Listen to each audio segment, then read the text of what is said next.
it would be a good time to reach out and to say hello and to connect with many of you who have been involved in Satori and have done Satori, and many of you who may be thinking of doing it, and a lot of you who haven't even heard of it, possibly. And this year there are 3 Satori groups, one in Germany, one in New Mexico. Is it New Mexico or is it Mexico? Mexico. Okay, one in England, one in Germany, and one in Mexico. And so there are 3 Satori groups going to be happening this year. And I'd just like to say hello to all of you and hope you can do as many of them as possible. And I'd love to meet you if I haven't met you already. That would remind you of that state, and that means to the people who have done Satoris, of course.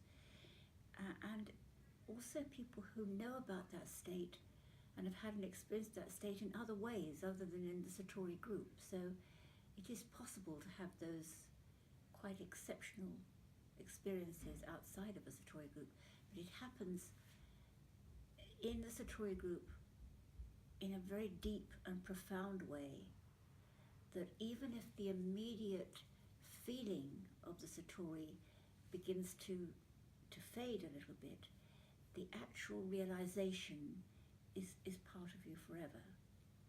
So it may not be the high being there, but there is that sense of knowing. And for me, that happened in my very first Satori group, because I had been running groups for many years when I did my first Satori group, participated, I mean. It wasn't a Satori group in those days, it was called a different name, and I did it in a different context.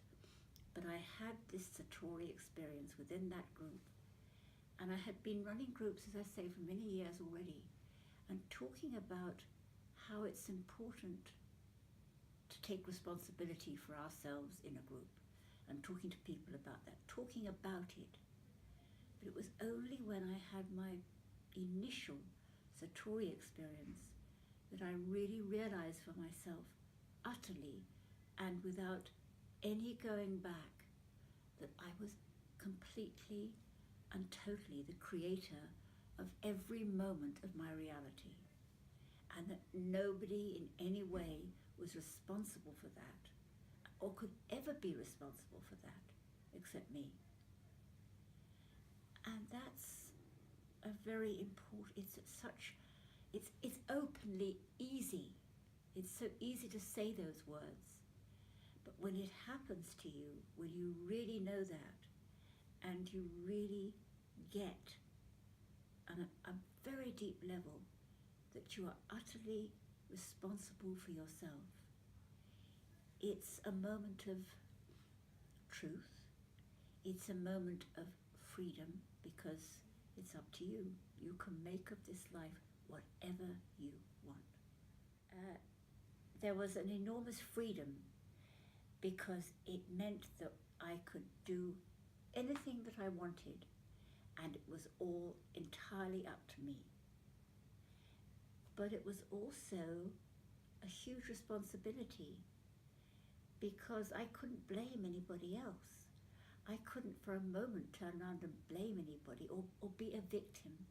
And I can still catch myself at times being a victim, slipping into some old place, nonsense place, when I feel just a tinge of that.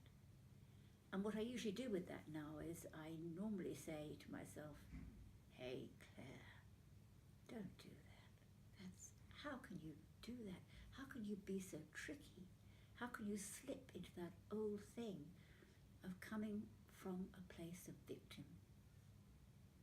Now, it's so subtle these days, it's very rare these days, and it's very subtle, but I can still catch it.